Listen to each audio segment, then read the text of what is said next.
Kumekuwa na wimbi la demonetization, watu kutolewa uwezo wa kulipwa kwenye YouTube, yani kutolewa kwenye YouTube Partner Program, ambapo sababu inaweza ikawa sio unayoifikiria. Nimekuletea hii video ambayo ukitazama utafahamu sababu ambazo zinafanya watu wawe demonetized au zinaweza zikakupelekea wewe uwe demonetized na vitu vya kufanya ili kuepuka hii issue. Na mimi naitwa Vinei na hii naitwa Vinei TV. Unaweza like video kama umeipenda, na nakushauri share video hii kwa mtu ambaye anafanya YouTube pia, ni rafiki, ndugu na mfahamu. Ni kitu muhimu sana kufahamu kwa sababu machozi yamekuwa ni mengi. Tangu tarehe 15 Julai 2025, YouTube walianza kutumia mfumo mpya wa kudhibiti maudhui, manake content. Hawaangalii tu kama video ni ya AI au binadamu, wanaangalia uhalisia wa kazi. Wakabadilisha jina kutoka repetitious content kuwa inauthentic content. Inauthentic content, kitu cha kwanza ni kwamba inaashiria uvivu wa ubunifu. Ikiwa video yako inaonekana kama imetengenezwa kwa kufuata mfumo unaofanana na watu wengine au video zako mwenyewe, inaingia kwenye hatari ya kuwa flagged kama inauthentic content. Kwa hiyo sheria ya inauthentic content inalenga, kuna kampuni nyingi sana za kubeti, lakini kuna hii inaitwa BetWinner. Sasa hivi wako kwenye promotion, kwa hiyo ni mpya ijapo si mpya sana hivyo, wanatoa zile zinaitwa promotional offer, na kuna hii inaitwa promotional code. Promotional code ni kodi ambayo itakusaidia wewe kupata offer za promotion, na mimi nimepewa moja pia ambayo ukiitumia wewe utapata offer kibao unapo deposit, unapojiunga, unapoitumia. Tumia promotional code hiyo unaiona kwenye screen, imeandikwa Vinei 10 kwa herufi kubwa. Ukienda sehemu ya promotional code, promo code, utaweka uvivu wa ubunifu. Ukiachana uvivu wa ubunifu, pia inalenga kuweka video nyingi kwenye YouTube ambazo hazina juhudi wala ubunifu ndani yake au hazina value yoyote. Kitu cha pili, sababu kuu zilizobainika kwenye utafiti. Kutokana na chaneli tulizozichambua, nimechambua kama chaneli 10 hivi, watu wengi wanalalamika. Hizi hapa ndizo sababu za kitaalamu zinazosababisha demonetization.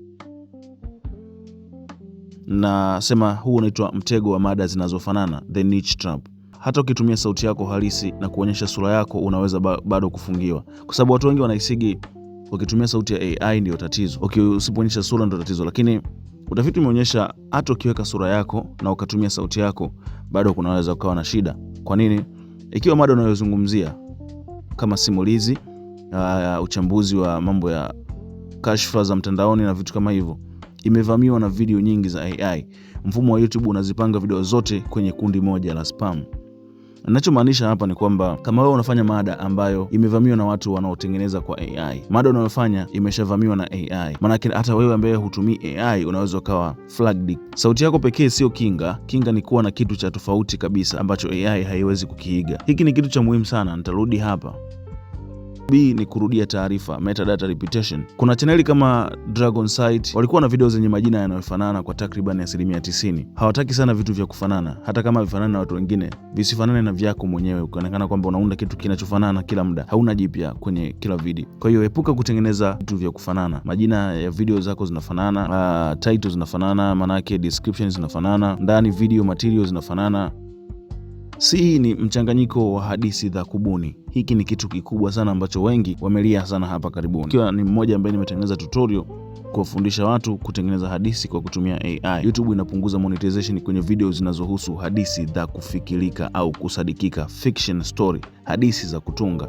Ukitengeneza simulizi zozote zile, iwe umetumia AI haujatumia AI, ukawa unatengeneza hizo simulizi za kufikirika, maybe ni za kutisha, maybe ni za kufurahisha, lakini ni za kufikirika, na haujatumia AI au umetumia AI, YouTube wanaweza kaflag account yako na ikawa demonetized. Ni mada ambayo imeshavamiwa na AI. Kumbuka mwanzoni tumesema mada kama imevamiwa na AI basi inakuwa flagged hata kama hautumii AI. Animation nyingi sana channel zimekula demonetization kwa sababu ni vitu vya kugenerate, na YouTube sasa hivi haitofautishi sana vitu vya AI na vitu vingine tofauti. Unaweza kuwa umeanimate mwenyewe kwa mkono, lakini YouTube hiyo inaweka kama kitu generated, na ikiwa unaongelea kitu cha kufikirika basi unaweza kuwa demonetized. Manake hapa ndipo wanapoanguka wale watu wa simulizi nyingi za kufikirika. Naita mtego wa kuigwa, the clone victim. Pale wazo lako linapogeuka kuwa slow, uchafu wa mtandaoni unaosambaa kila mahali, YouTube inaweza kuifuta hata chaneli iliyoanza kutoa wazo hilo, kwa sababu hawawezi kutofautisha asili na nakala. Unaweza kuwa wewe ndo mwanzilishi wa idea, lakini baadaye watu wakakuiga wengi kwa sababu video zako ni simple na rahisi kukukopi. YouTube wakianza kufyeka hizo video, inaweza kuwa ni termination au demonetization. Hata wewe ambaye umeanza hiyo idea unaweza kuwa demonetized kwa sababu video zako zinafanana na wale waliokuiga. Kwa hiyo tunakuja pale kwenye ubunifu. Kama video zako ni rahisi sana na watu wakaanza kukuiga kuzitengeneza, sometimes wakaanza kutumia AI hata kama wewe ulikuwa hautumii AI, inaweza ikawa ni changamoto. Ili uwe salama kwenye YouTube katika kipindi hiki cha mwaka 2026, lazima ubadilishe mambo haya hapa. Kitu cha kwanza, vunja mfumo. Kama unatumia template, kama video zako hazitofautiani sana, jaribu kuzitofautisha. Ni kitu hatari sana kwenye YouTube. Ni kitu hatari sana video zako kufanana. Nikisema intro simaanisha animation peke yake. Namaanisha video yako inavyoanza. Kuna watu ambao kila video inavyoanza wanaongea kitu kile kile.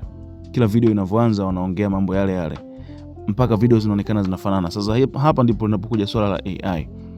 Ukitumia ChatGPT kujenerate script, ChatGPT ina mtindo wa kutengeneza script za kufanana mwanzoni pale. YouTube watagundua, mimi mwenyewe pia nagundua, mtu yote ambaye anatumia sana AI anagundua kwamba hii script ni ya AI. Kwa hiyo kitu kizuri naweza kushauri, kama unatumia AI ni bora utumie AI zenyewe ambazo ziko smart kama Gemini, au kidogo inatoa script ambayo haifanani sana. Lakini usiishie kupata script ya AI peke yake.